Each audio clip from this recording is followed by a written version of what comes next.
Untuk langkah-langkah pembuatan prosesor, yang pertama adalah sand atau pasir. Pasir, terutama quartz, memiliki persentase tinggi dari silikon dalam pembentukan silikon dioksida Si02 dan merupakan bahan dasar untuk pembuatan semikonduktor. Untuk yang langkah kedua, silikon cair. Silikon dimurnikan dalam tahap berlapis untuk akhirnya mencapai kualitas produksi yang disebut electronic grade silicon (EGS). EGS merupakan kandungan sebuah atom asing setiap 1 triliun atom silikonnya.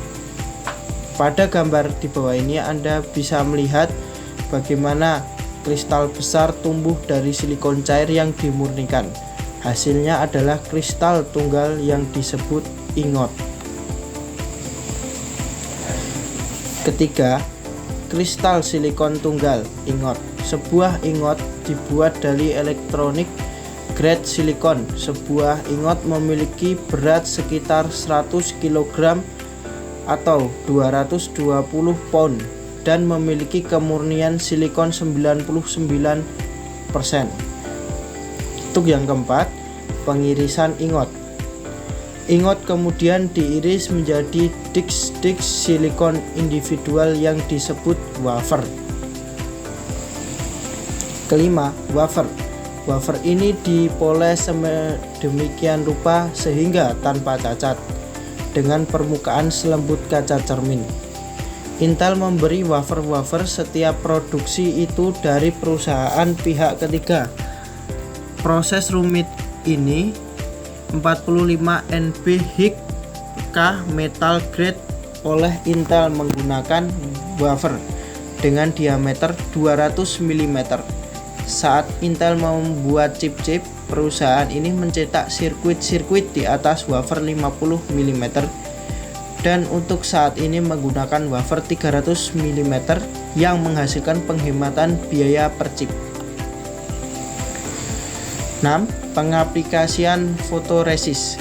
Cairan warna biru yang dituangkan di atas wafer saat diputar adalah sebuah proses dari fotoresis yang sama seperti kita kenal di film untuk fotografi.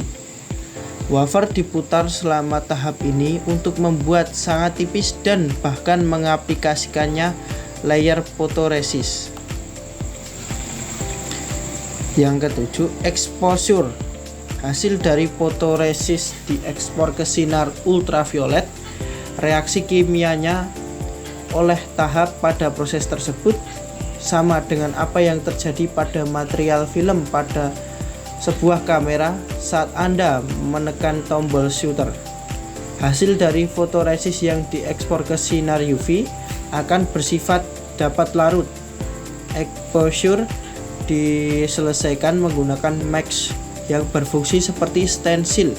Dalam tahap proses ini, saat digunakan dengan cahaya UV, mask membentuk pola-pola sirkuit yang bervariasi di atas tiap layer dari mikroprosesor. Sebuah lensa di tengah mengurangi image dari mask, sehingga yang dicetak di atas wafer biasanya adalah 4 kali lebih kecil secara linear daripada pola-pola dari mask. Yang ke-8, exposure. Meskipun bisanya ratusan mikroprosesor bisa dihasilkan dari sebuah wafer tunggal, hanya akan berfokus pada sebuah bagian kecil dari sebuah mikroprosesor, yaitu pada sebuah transistor atau bagian-bagiannya. Sebuah transistor berfungsi seperti sebuah switch, mengandalkan aliran arus listrik dalam jumlah chip komputer. Penelitian ini Intel telah mengembangkan transistor yang sangat kecil sehingga sekitar 30 juta transistor dapat diletakkan di kepala sebuah peneliti.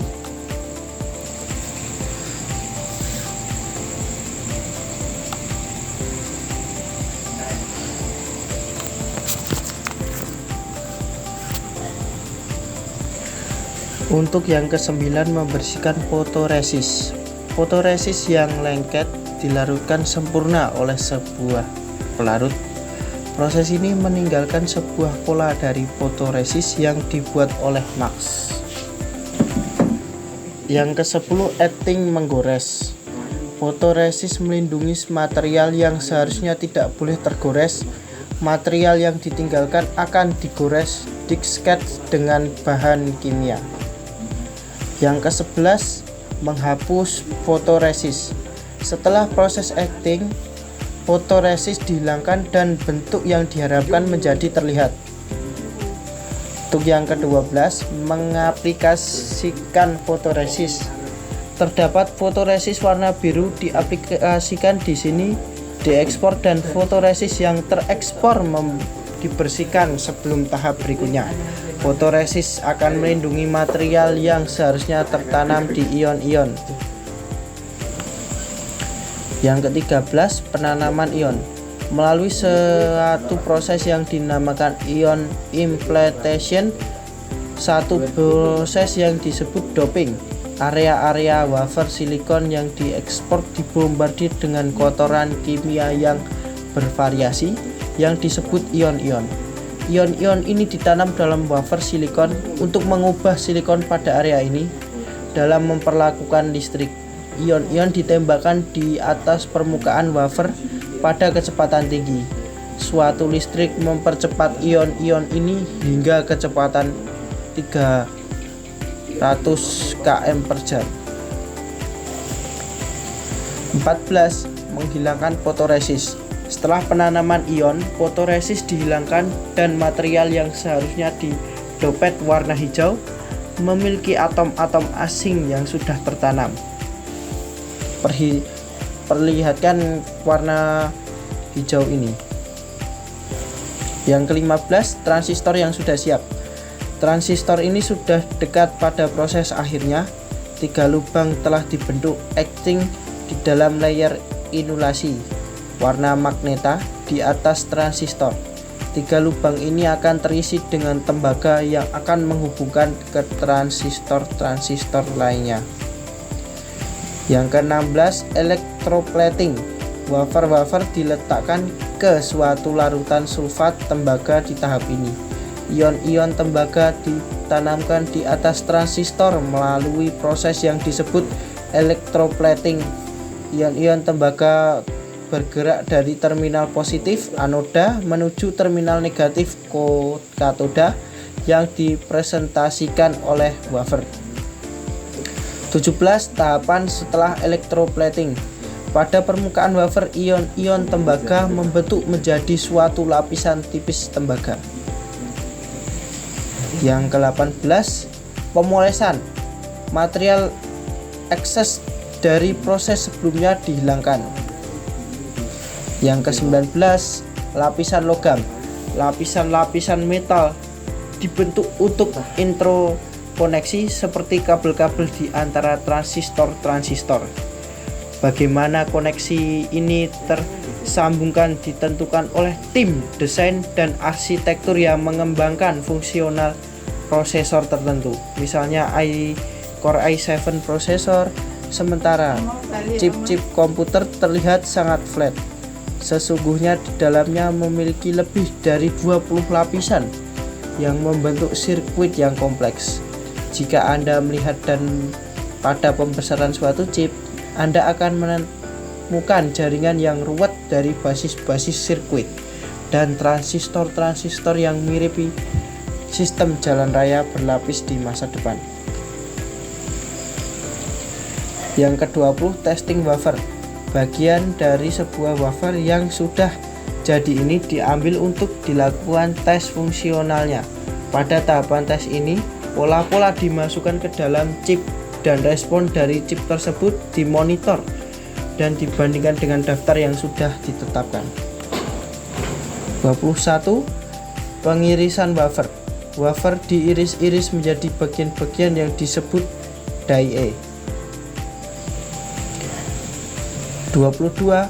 Memisahkan die yang gagal berfungsi. Die yang saat tes pola merespon dengan benar akan diambil di tahap berikutnya.